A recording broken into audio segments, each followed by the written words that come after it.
마태복음 9장 35절에서 38절 말씀 함께 분석하시겠습니다.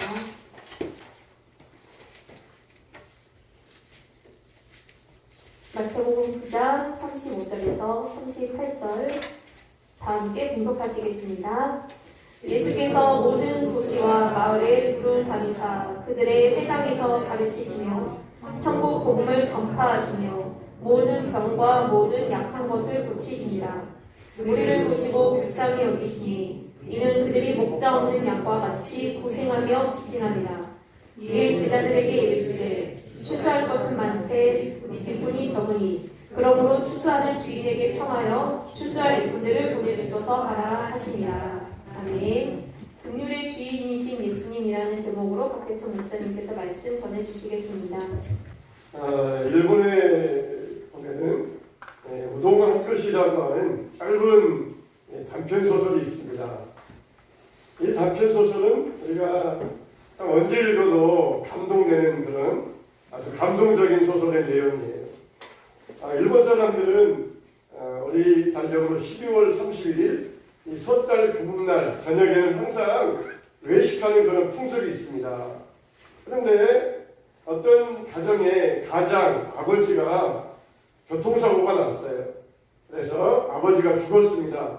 그런데 그 아버지가 교통사고 나서 죽으면서 무려 8명이나 되는 사람들에게 피해를 입히고 죽었어요. 그래서 세 모자가 어머니와 두 아들이 아버지가 남긴 빚을 갚아가면서 어렵게 사는데 섣달 금음날 세 모자가 함께 모여서 우동 한 그릇을 먹는 게 바로 그 내용이에요. 이 소설의 내용이 약간 길기도 한데 여러분들에게 한번 읽어드릴 테니까 한번 내용들을 한번 속으로 음미해 보시기 바랍니다. 이런 내용이에요.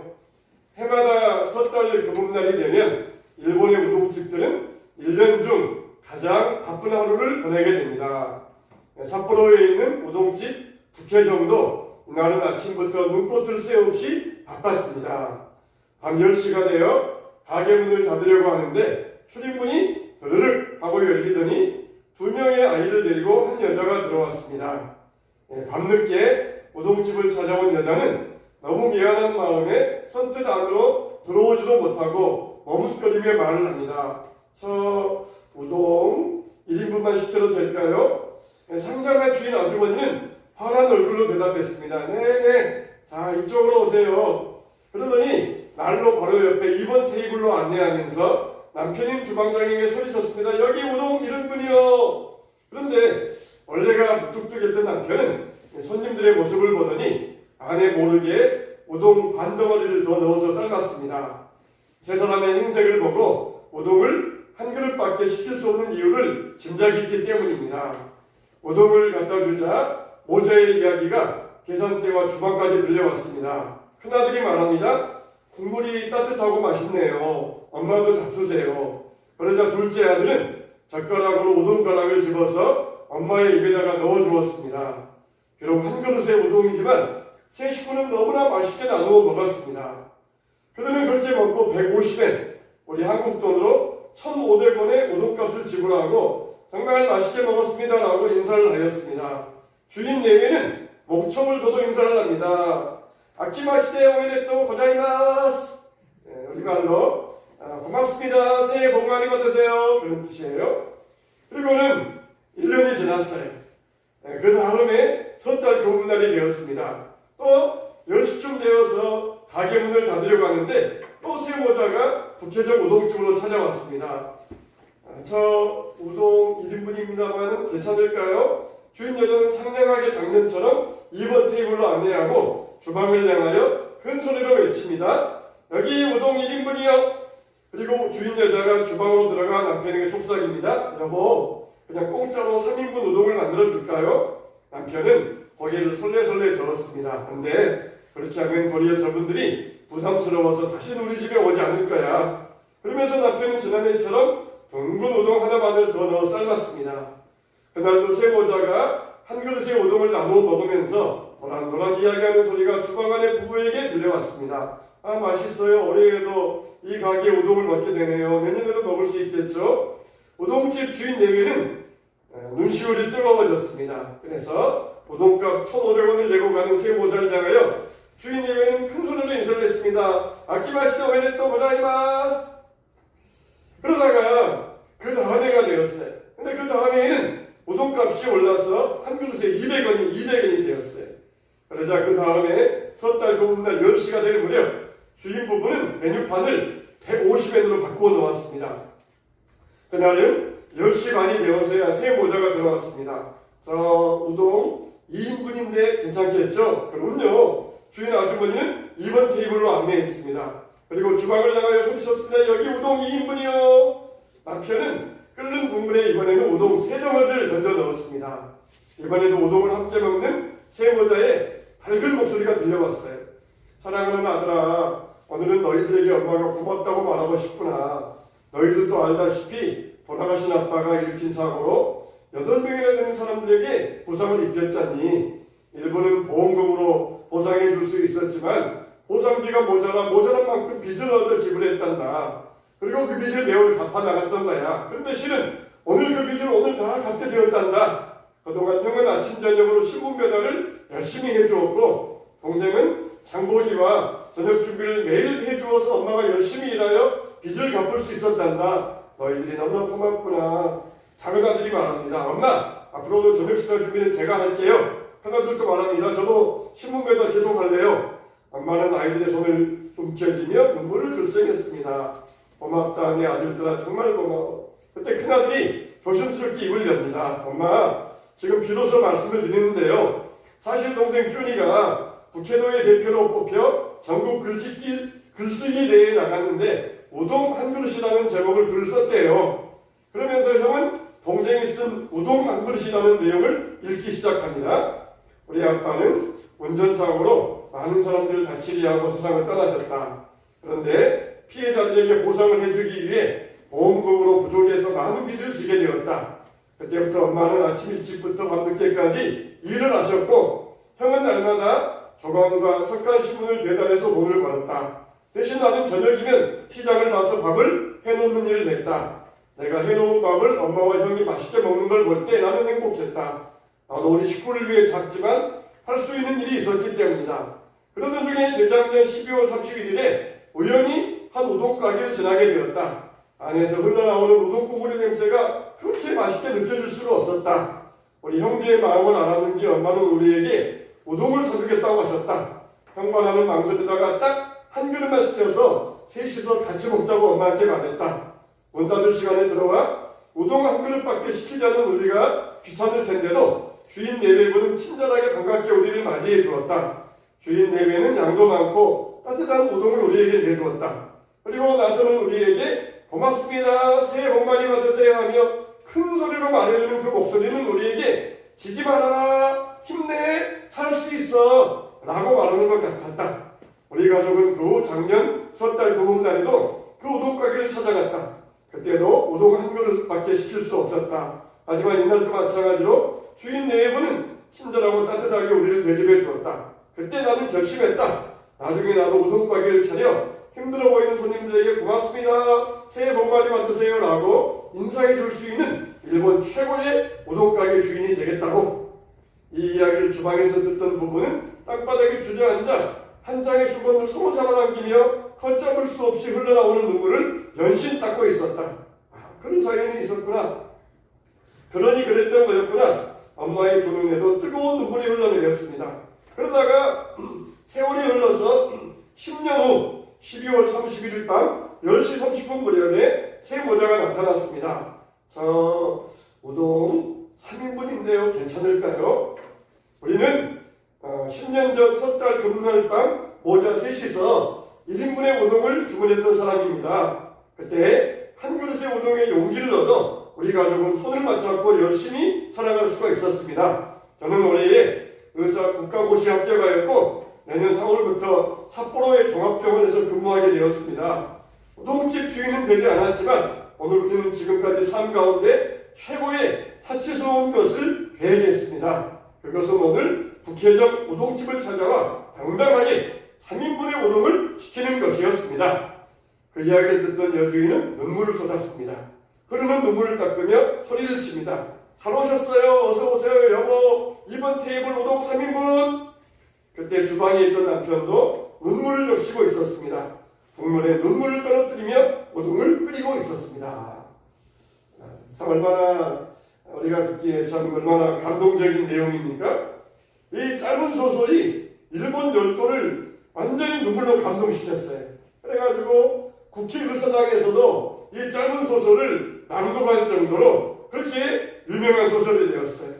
정말 이 우동집 주인의 따뜻한 그 연민, 또 상대방을 배려하면서 그 국민 어린 마음, 이게 얼마나 위대한 인간 승리이며 참 감동의 스토리입니까?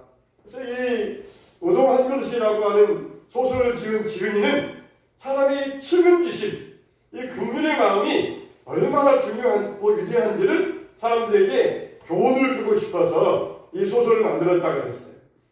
우리가 사람을 긍휼히 여기는 마음을 갖는다는 것은 얼마나 참 중요한지 모릅니다. 근데 정말 긍휼의 주인이 계셔요. 그분은 바로 예수님이십니다. 예수님은 항상 갈 때마다 많은 사람들이 몰려다니셨어요. 근데 여러분, 어떤 사람들은, 요즘 사람들은 그냥 나 혼자 있고 싶어요. 귀찮게 하지 마세요. 집에 왔다가도 문을 잠그고 나 혼자 있고 싶어요. 귀찮게 하지 마세요. 근데 신앙생활은 그런 게 아니에요. 신앙생활은 그냥 나 혼자 할 테니까 귀찮게 하지 마세요. 그게 신앙생활 아니에요. 신앙생활은 같이 해야 돼요. 같이. 그래서 한 사람이면 넘어지지만 삼겹줄은 끊어지지 아니하니라 그랬거든요. 집에서 그냥 혼자 게임하고 혼자 놀고 혼자 있기 좋아하고 그러면은 신앙생활이 아니에요. 신앙생활은 같이 있어야 돼요. 같이 할 수 있어야 돼요. 근데 예수님은 사람들이 항상 예수님을 막 따라다녔어요. 가는 데마다 예수님께 몰려와가지고 예수님, 다윗의 아들 예수 그리스도시여 우리를 불쌍히 여겨주세요. 아침도 저녁도 그냥 낮에도 시대때도 없이 예수님을 찾아댔던 것이에요. 우리 같으면 막 얼마나 귀찮겠어요. 나도 좀 혼자 있어 봅시다. 혼자 좀 지내봅시다. 그런데 예수님은 혼자 지낼 겨를도 없었고 식사할 겨를도 없었어요. 그럴 정도로 예수님에게 막 사람들이 막 몰려다녔던 것이에요. 근데 예수님은 그럴 때마다 전혀 귀찮다는 내색 한 번도 하지 아니하시고 다 오라 그러셔서 어루만져 주시고 고쳐주시고 치료해 주시고 그 사람들의 사정을 다 들어주시고 깨끗하게 해주셨어요. 이게 바로 긍휼의 주인이신 예수님의 마음이었습니다. 여러분, 우리나라에도 이런 왕이 있었어요. 이 왕이 누구냐면 바로 정조대왕입니다.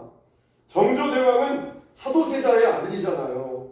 근데 이 정조대왕이 세손 시절 11살 때에 자기 아버지가 뒤주에 갇혀서 죽었어요. 아버지가 그 뜨거운 대학 끝에서 뒤주에 갇혀가지고 막 죽어가는 모습을 11살 아이가 그걸 다 똑똑히 보았던 것입니다.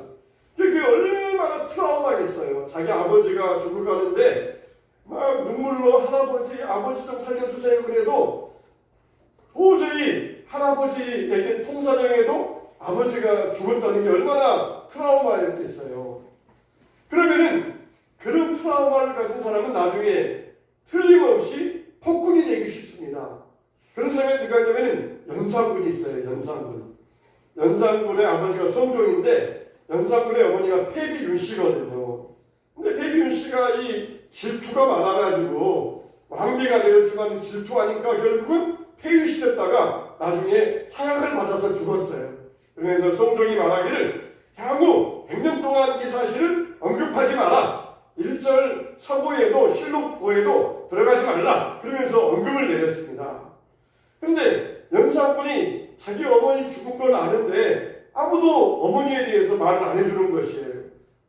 내시에게 말해도 또 국내 여러 가지 이 나인들에게 말해도 우리 엄마 어떻게 됐어? 우리 엄마 어떻게 됐어? 물어봐도 그냥 당황하면서 말을 안 해주는 것이에요. 그러다가 이 연산군이 결국은 삐뚤어져 나갑니다. 근데 이상하게도 이 연산군 아버지도 미워해요.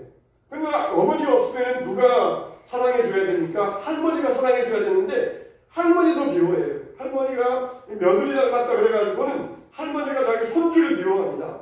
그러니까 그런 가운데서 성장해가지고 왕이 되니까 폭군이 되었어요. 정조도 마찬가지입니다.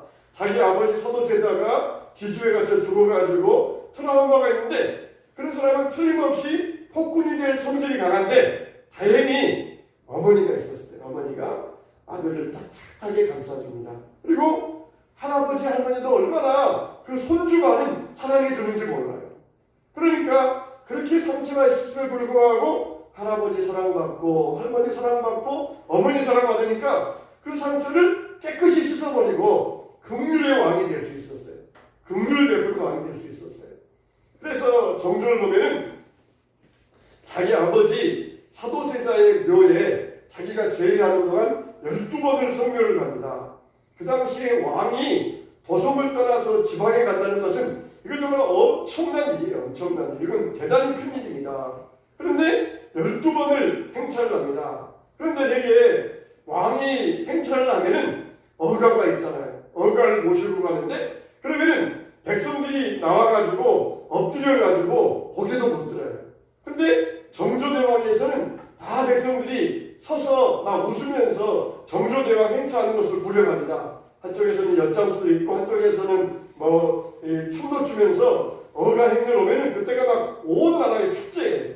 근데 왕이 나올 때 한쪽에서는 또 징을 치면서 전하 억울합니다. 전하 억울합니다. 그러면서 그런 일이 벌어져요. 그러면은 다른 왕들 같으면 귀찮아가지고 저놈 데려다가 매우 쳐라. 그러면서 곤장 쳐가지고 돌려보내거든요. 근데 정조대왕은 징을 치면서 멀리서 억울합니다. 억울합니다. 그러면은 어가를 멈추어라. 데려오너라.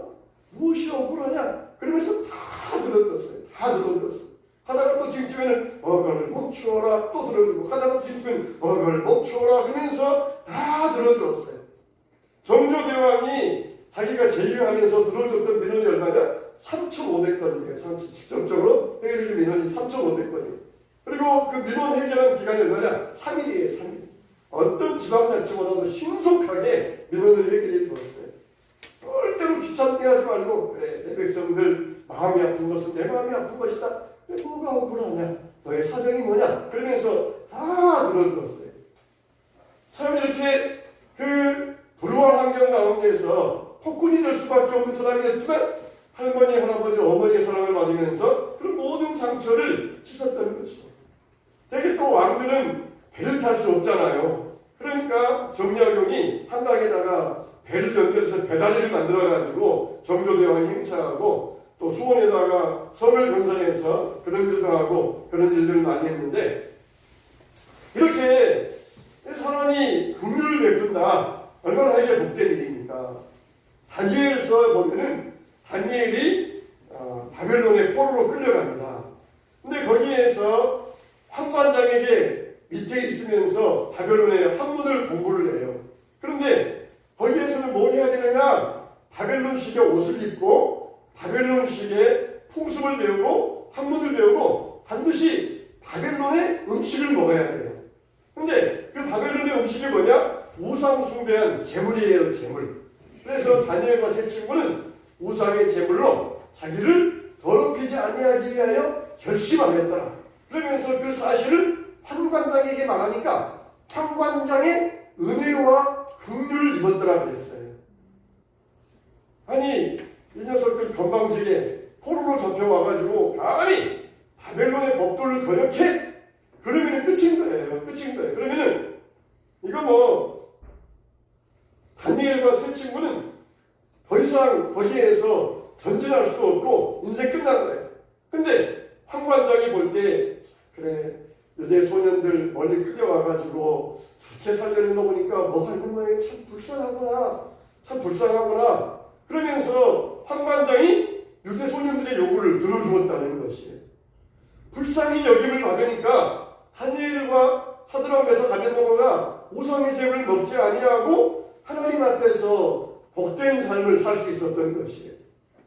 우리가 우리 자녀들을 위해서도 마찬가지입니다. 우리 자녀들이 성장해 가면서 정말 만나는 사람들에게 불쌍히 여김을 받게 해주세요. 그런 기도하는 게 얼마나 좋아요. 그 기도가 얼마나 필요합니까? 불쌍히 여김받으면 그 생활 끝이 아니에요. 그러면 다 된 것입니다. 목사가 성도를 또 성도가 목사를 불쌍히 여겨주시면 끝난 것이에요. 그냥 우리 부모님들은 무엇도 없고 그러면서 원망하는 것이 아니라 그래, 우리 부모님들 나를 키우시느라고 얼마나 힘드셨을까 그러면서 부모님을 불쌍히 여겨주시면 그게 바로 효도가 되는 것이에요. 우리 윗사람들이 우리 자녀들을 장차 사회생활할 때 불쌍히 여겨주면 어떤 실수에도 어떤 잘못에도 덮어지고 넘어가게 되는 것이에요. 참 이렇게 하나님의 긍휼과 자비를 더 믿는다. 또 긍휼히 여김을 받는다. 그게 우리들이잖아요.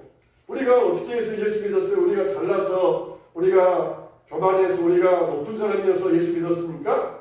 하나님이 우리를 불쌍히 여겨주신 것이에요. 우리를 긍휼히 여겨주신 것이에요. 그래서 우리를 하나님의 자녀로 구원시켜 주신 것이에요. 그러면 우리도 다른 사람을 불쌍히 여겨야 됩니다. 다른 사람을 불쌍히 여겨야 돼요. 어떨 때 보면 교회 앞에 보면은 담배꽁초가 수북해요. 정말 이렇게 얼마나 이거 참 비위생적이고 불결해. 이거 피운 사람들 누구야? 그냥 못된 XX들 그러면서 그렇게 우리가 욕할 수도 있어요. 그러나 우리가 참 불쌍히 여겨보세요. 이거 피우면 나중에 몸도 망가지고 돈도 없어지고 다 자기만 건강만 상할 텐데 그것도 모르고 피우는 거 보면은 참 불쌍하다. 자기도 모르고 자기 몸 해치는 줄도 모르고 피우는 거 보면은 참 불쌍하다. 그러면은 용서가 되는 것이에요. 애가 답이 고쳐버려요. 조용하세요. 그러면은 싸움만 일어나잖아요. 그런데 참 불쌍하다. 그렇게 되면은 결국 자기 건강 해치고 나중에는 폐암 걸려서 죽을지 모르는데 얼마나 불쌍한가. 모르니까 그러잖아요. 모르니까. 불쌍히 여기면은 다 용서가 돼요. 예수님도 십자가에 못 박는 사람들 향하여서 저들을 불쌍히 여겨주세요. 그러니까 비록 십자가에 못 박는 사람이었지만 다 용서가 되었던 것이에요. 그러니까 그 중에서 로마의 백부장은 예수님을 볼 때에 저는 참 의인이었도다. 틀림없이 이 로마의 백부장은 나중에 예수 믿었을 거예요. 불쌍히 여김을 받으니까 긍휼히 여김을 받으니까 믿고 구원받았을 것이에요. 여러분 우리도 얼마나 예수님께 불쌍히 여김을 받았어요. 우리도 남들을 볼 때 이런 측은지심 불쌍히 여기는 마음을 가지고 남들을 볼 수 있어야 돼요. 이번에 이 코인으로 이 대박을 터뜨렸던 회사 대표 무슨 아무개가 있어요. 근데 10만 원짜리가 이제는 그게 1원이 됐어요. 1원. 얼마나 폭삭 망해버렸습니까? 근데 이 사람은 원래 애플에서도 있다가 마이크로소프트에도 있다가 엔지니어였어요. 그만큼 아주 실력 있는 사람이었는데 이 코인 회사를 창립해가지고 굉장히 코인이 돈이 많아져서 굉장히 부자가 되었어요. 그래서 영국의 방송국에 나와가지고 인터뷰를 합니다. 인터뷰를 하면서 어떻게 해서 이렇게 되셨습니까? 하는데 이 사람이 천만에 하는 말이 뭐냐? 나는 가난한 사람들과는 토론도 하지 않습니다. 말도 안 썼습니다. 그런 이야기 딱 한 것이에요. 그런데 그 인터뷰하고 일주일 지나서 이 사람의 코인이 10만 분의 1 가치로 폭락해 버린 것이에요. 난 무시하면서 자기가 돈 좀 벌었다고 가난한 사람과는 나는 말도 안 썼습니다. 토론도 안 합니다. 그렇게 당당하고 교만한 사람 일주일 만에 폭삭 망해버릴 줄 누가 하겠어요. 그러니까 남들이 그런 사람을 불쌍히 여기잖아요. 그냥 잘됐다. 아유 고소하다. 그러면서 오히려 비난의 화살을 던져요. 그분이 잘 될 때 가난한 사람들 향하여서 불쌍히 여기고 시금치심 있었으면 자기가 망했을 때 다른 사람들에게 불쌍히 여김을 받을 수 있었을 거예요. 근데 나는 가난한 사람들하고는 토론도 안 합니다. 그러니까 망해버리니까 아유 잘 망했다 사람들에게 그런 비난을 받고 있다는 것이에요. 우리는 정말 어떤 경우에라도 불쌍히 여기는 마음을 가져야 돼요. 긍휼히 여김을 받아야 돼요. 학교 다니면 정말 자기가 공부 좀 잘한다고 좀 콧대 높은 그런 학생도 있고 또 주먹 좀 잘 쓴다고 거만한 학생들도 있어요. 내가 공부자라든지 힘이 세든지 불쌍히 여기는 마음을 가져야 돼. 불쌍히 여기는 마음. 약한 자의 편에 서서 불쌍히 여기는 마음을 가져야 돼. 그래야 예수님도 우리를 불쌍히 여겨주시는 것이에요. 교만하고 높은 마음 가지면 예수님도 우리를 불쌍히 여겨주시는 것이에요. 예수님이 우리를 불쌍히 여겨주시면 끝나는 거다. 그래 너 참 이번에 시험 못 봤지? 괜찮아. 다음에 또 회복될 수 있어. 예수님이 우리를 불쌍히 여겨주시면 얼마든지 회복이 돼요. 얼마든지. 그러니까 다시 탄력을 가지고 회복될 수가 있어요. 시험 한번 잘 봤다고 교만해져 있으면은 당장 예수님께서 끊어버리시는 것이에요. 우리도 다른 사람을 불쌍히 여겨줄 때에 예수님께로부터 불쌍히 여김을 받는 사람들이 될 수가 있습니다. 긍휼히 여기는 자가 긍휼히 여김을 받을 것이라고 했어요. 예수님은 긍휼의 주인이셨어요. 마을 다니면서 도시 다니면서 모든 병과 모든 약한 것을 고치십니다. 그냥 선택적으로 그런 사람들만 고친 것이 아니라 모든 병, 돈이 있든지 돈이 없든지 모든 약한 것 예수님께 나오는 모든 사람들 다 고쳐주시고 불쌍히 여겨주셨다는 것이에요. 그러니까 예수님은 우리의 긍휼의 주인이 되셔요. 우리들도 불쌍히 여길 때에 불쌍히 여기는 마음을 가질 때에 하나님으로부터 불쌍히 여김을 받게 되고 모든 사람으로부터도 긍휼을 얻게 될 것입니다. 다니엘처럼 우리들도 환관장에게 긍휼히 여김을 받았던 것처럼 선생님들에게도 직장 상사에게도 주변 사람들에게도 모든 사람들에게도 불쌍히 여김을 받을 수 있어야 될 것입니다.